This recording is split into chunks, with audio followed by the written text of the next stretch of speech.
Ladies and gentlemen, boys and girls, my name is Jamie. Welcome to my channel. If you didn't know, I have been restoring this beautiful Triumph TR6 for a friend of mine. I split the last video in half, so this is like the continuation of the last video. And in that last video, I was starting to repair this section. So let's crack on with it. Hope you enjoy it. So on to the harder piece, which is this top section here. So yes, so how am I going to tackle this? Well, I'm not actually quite sure. I might just cut the whole thing out and then go from there. So I think that's a good plan. Okay, so as you can see, I cut that section out, and you can't really see on the camera, but this actually curves a little bit this way, and then at this angle it curves a little bit this way, and also there's a little pinch here that I had to shrink because it has a slight bend that way. So it looks like a simple flat panel, but it actually has a few curves on there. So that fits nicely. Now before I weld that into place, I'll pinch this together from the underside, because if I remove this, you can see that there's a lip on the edge there. And before I can weld that top section, I have to make this inner piece, which actually has a curve, sorry, not a curve, it has a fold on the edge there just to bring that out before that goes there. So I need to make this first and weld that into place. It's the next day in the workshop, and sorry, but the GoPro ran out of battery, so the last clip cut a bit short, but anyway, this is where I'm at. So this piece, as I explained before, is fitting really well. If I remove this, I'll show you what I've been doing.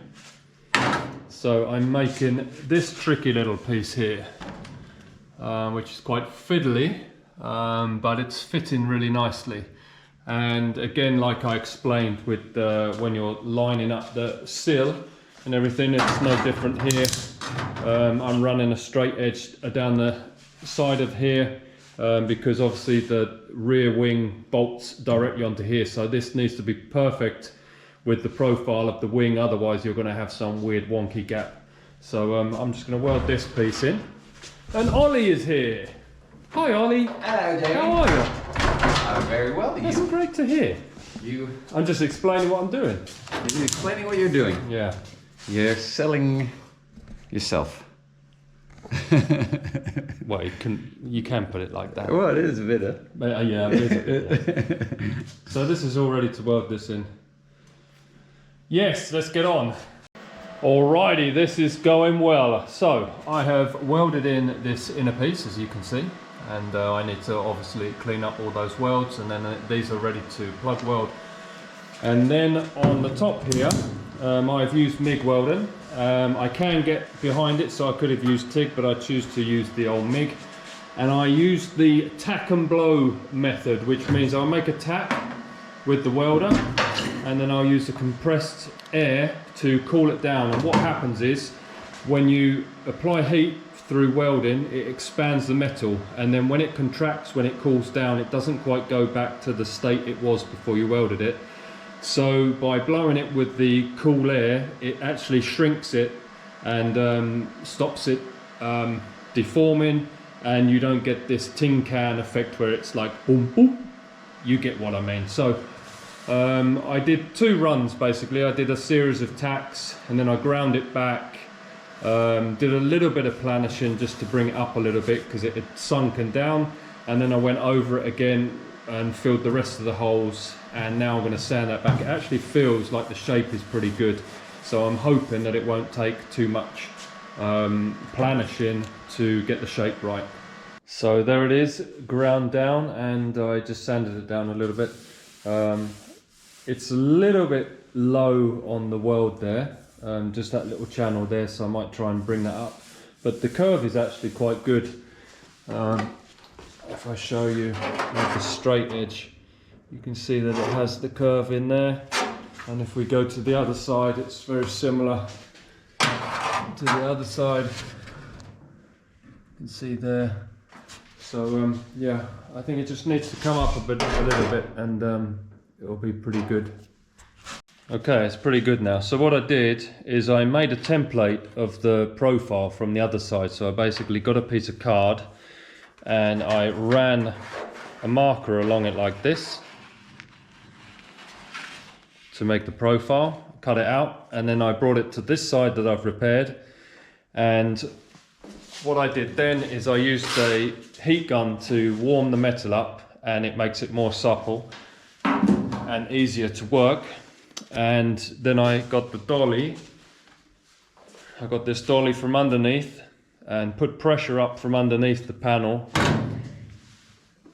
and then just hammered it a bit flatter. And now you can see that the profile is exactly right. So I'm happy with that. And also I just offered the rear wing up to make sure everything is nice and straight. And as you can see, it fits really nicely. So happy with that job. So next on to this one, after I have put the plug welds in, and I need to drill the holes for the fixing points for the rear wing. But it's looking good. It's the next day in the workshop and I'm just plug welding this edge along here, and then I need to cut these out to match these, because this is to allow room for the clips that go onto the lip of the rear wing, so it can sit flush.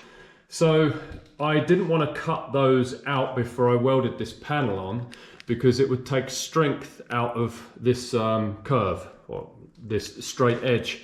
It would weaken it and it could warp before I welded this edge. So I left them blank, but I just come up with an idea of how to cut these out. So basically what I decided to use was the spot weld drill bit, because it's a flat headed drill bit. So I could drill these two out like this and then just cut off with a cut-off wheel, so then it mimics the shape of the original one. If I used a normal drill bit, it would obviously mark into and potentially drill through the two panels, which I don't obviously want. So this is actually quite a good idea, I think. So there we have it. Turned out quite well, I think. Just got to do this one. I did mess up a little bit. This is where one of the fixing holes is going to be, and that needs to be recessed the same as the other ones. So I'm going to have to figure out a way to hammer that in somehow. Not too much of a bigger deal, but at least I notice it now. Look who decided to visit. You might remember Rob from a previous video when we drove this beauty from Finland to Belgium. How are you, Rob? No comment. And this is his boy Julian. And Oliver. Oliver, there's been some comments about you. About me? Yeah, about you actually. No, he was having comments. I think he had comments about you, didn't he? No, there's been comments. Leaking radiator. Yeah, exactly. Oh, he's whining about his leaking radiator. He gets matching numbers car he wasn't expecting, but now he's whining I about know, a right? radiator. Whinge. Hey, it must be a Dutch thing, right? Yeah. Robert, Well, you can't say yeah. I can. I can say that. He's not Dutch anymore. Oh, true. Must be a Belgian thing.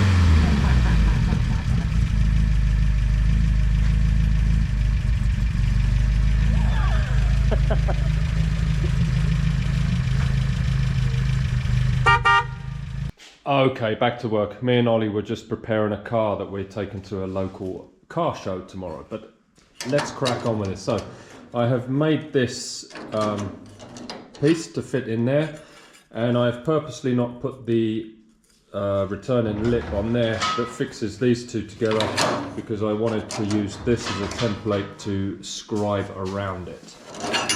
Ollie, Yes. if you're really Dutch, Yeah. why don't you wear clogs and live in a windmill? If you're And- really and so- English, why don't you have?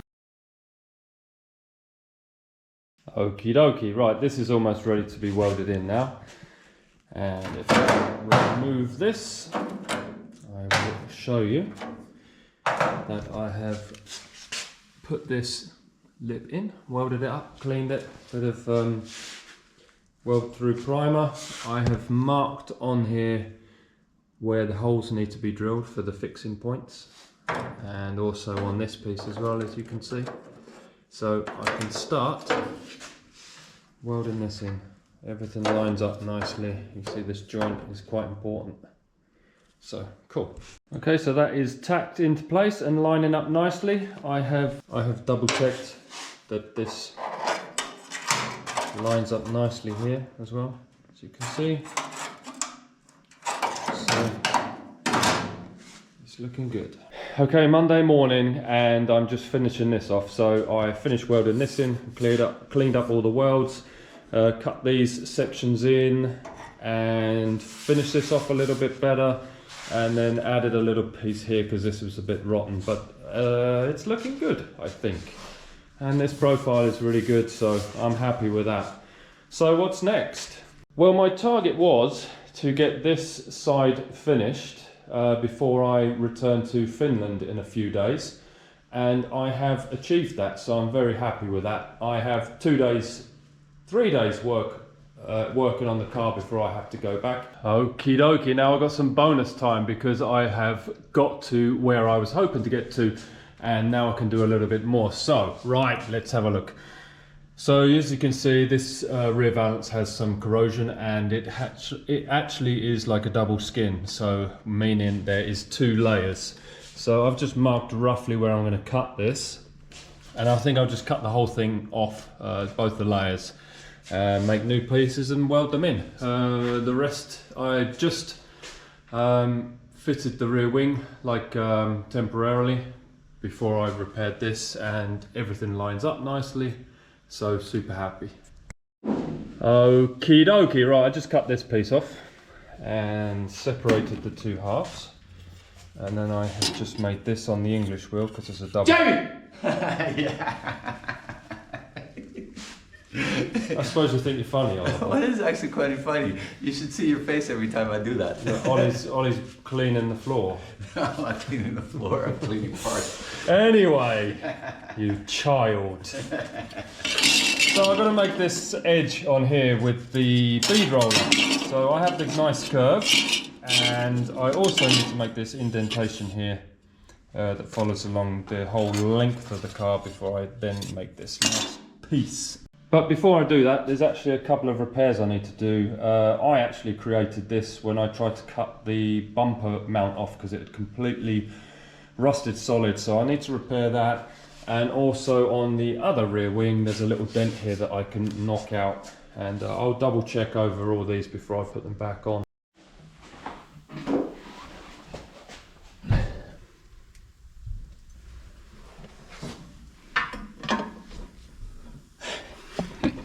What are you doing, Ollie?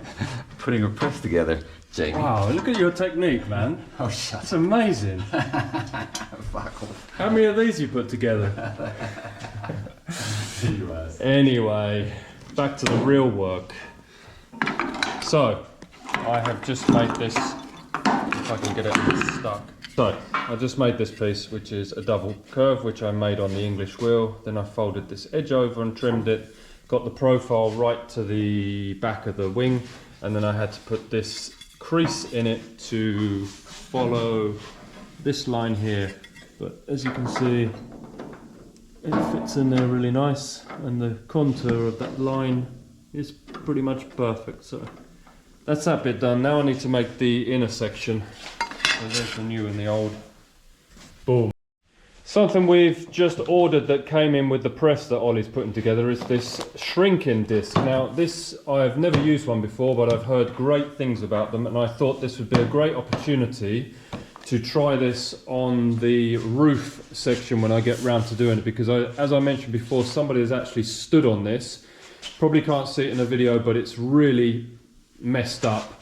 So basically what this is a stainless steel disc that goes on your grinder, and it heats the metal up, and because it's a big smooth surface, when you heat it up it shrinks it. You have to cool it obviously to shrink the metal, a bit like when you use the torch and then you quench it with water, but this makes it flat at the same time because it's a big surface area, and then you quench it with water or cold air. So I'm looking forward to using that.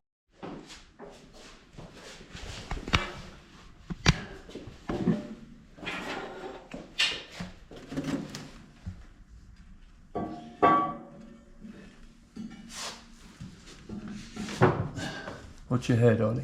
Thanks, Jamie. Right A bit there. late though. but Yep, thanks. careful, careful. There we go, easy. Doing a really good job, Ollie, well done.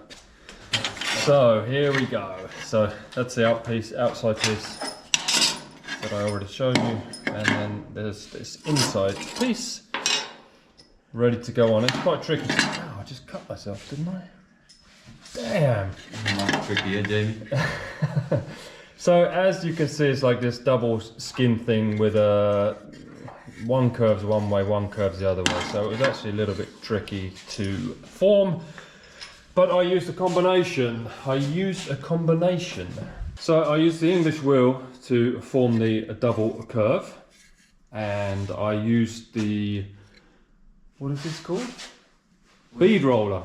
I used the bead roller to form both this line, well, not both actually. I actually put this in the vise and hammered it with a chisel to get this line in place.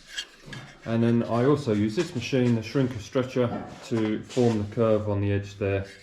And also I used the folder to fold these edges over. So lots of tools used for these little bits, but the results are quite good. It's the next day and Ollie is still fighting with this cheap Chinese press. Instructions are misleading. And he's having to steal nuts and bolts off of the old one that we've just taken apart. Anyway, this is all about the Triumph. Oh, sorry. That was a bit loud, Oliver. Made my ears ring. Anyway, back onto the project. That's why you're all watching this video, I guess. So I'm just tacking this piece into place and it looks super. And obviously when you're doing anything like this, you have to bear in mind the alignment of everything. The angle of this has to match the wing. So I have just held up the wing just to make sure everything is nice. And I'm going to finish welding this piece in before I start fitting the inner structure piece. So wish me luck. This has turned out pretty well. I just sprayed some weld-through primer on there, and it's good that that corner is now all done. So next up is there's a little bit here that I need to pay attention to, and a little bit on this corner. So I'll sort these two out before I put this rear wing back in position. I also forgot to mention that one day last week, me and Ollie took the engine and the gearbox to a good friend of ours who owns a restoration shop, and one of his contacts actually races Triumph TR6s, and he has a wealth of knowledge on how to add a bit more power to the engine, and also knows something about where to strengthen the chassis as well. So hopefully we'll get some information from him about that. So that's all good news. Right, this is the right hand side door, and as you can see, we had the whole car obviously blasted and everything, but they didn't go too crazy on us because I guess they didn't want to warp this door. So there's a bit of body filler left in there, and looking on the other side, there's no rust or anything, so it's not like covering some nasty holes. But normally the way that I like to remove this body filler is by using a hot air gun. That kind of makes it softer and lifts it off of the metal, and then I use a wood chisel and a hammer just to kind of knock it off. So here goes.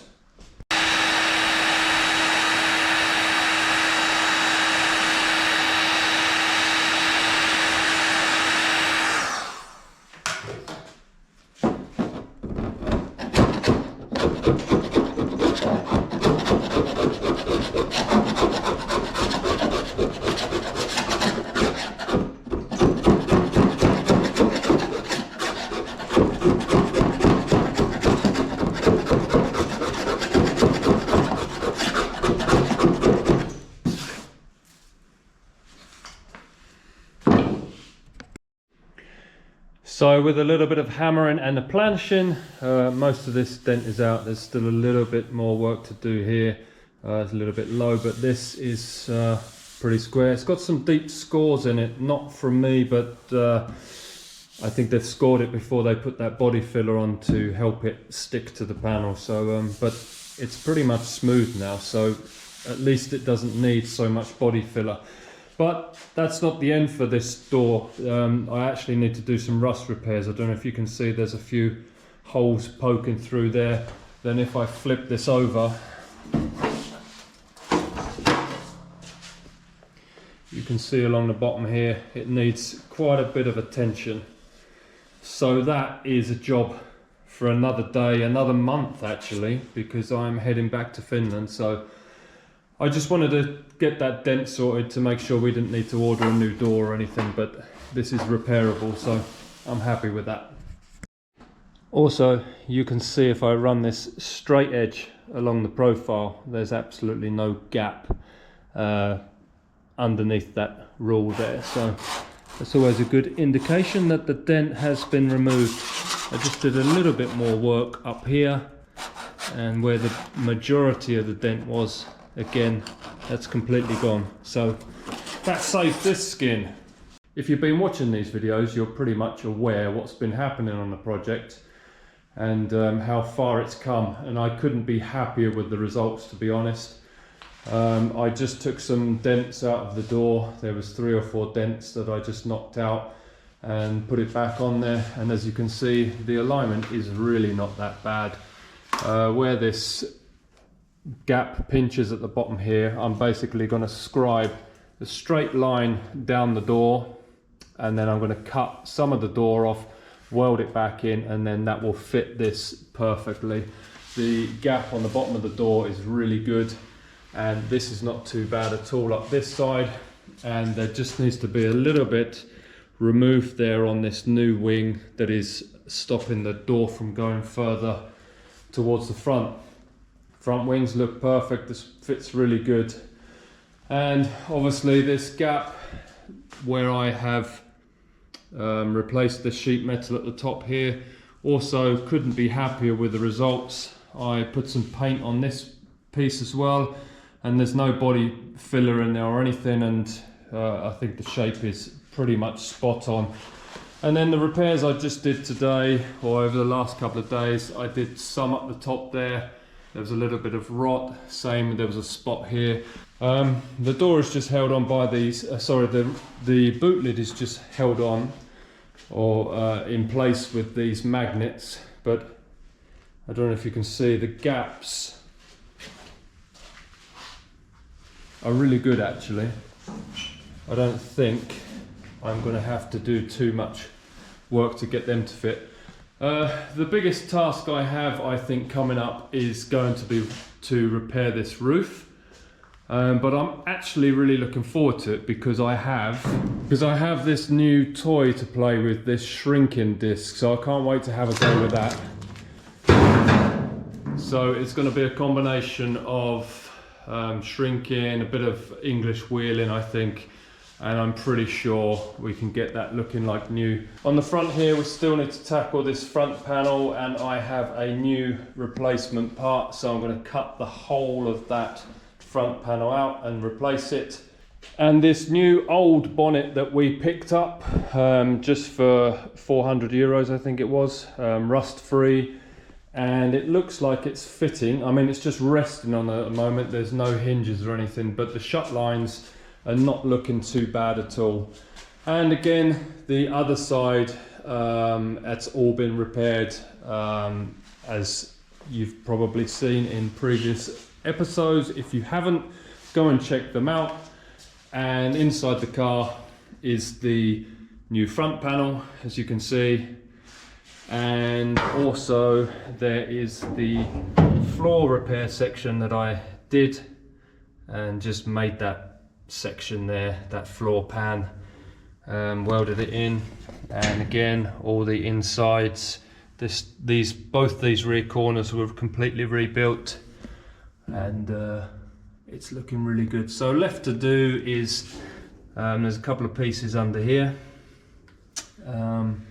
Looks like where there's drain holes here that come off of probably underneath the bonnet, and I guess they've got blocked. Water has gathered, dirt has gathered in there, and it's rotted from the inside out. With the bonnet removed, you can also see that I need to repair the battery tray bottom there. There's a big hole there, as you can see, And also under here, same as what I just showed you underneath the inside under the dash, I think water has gathered in this little vent here, blocked up and then rotted from inside, so that needs attention. And I also need to grind down all these welds on the inside in various places where I've done repairs. One thing I desperately need comments on is strengthening the chassis, and I've heard there was kindly a comment left saying that there is a way to strengthen these front struts. That would be very helpful. I've put an arrow there. That must be a split or something that needs attention as well. Ladies and gentlemen, we have come to the end of another fun-packed episode. And unfortunately, I'm going to have to take a break from this project and head back to Finland in a couple of days. But the good news is I will do some more videos on my Volkswagens, and I've got some stuff lined up for the Land Rover as well. Again, thank you so much for watching. I hope you enjoy this content. Please leave me a comment. Please click the like button. Please subscribe. For the first time ever, I now have over 2,000 subscribers, so that is awesome. Thanks ever so much. Any questions, whatever, leave a comment, and I'll see you back very soon. Thanks a lot. Bye.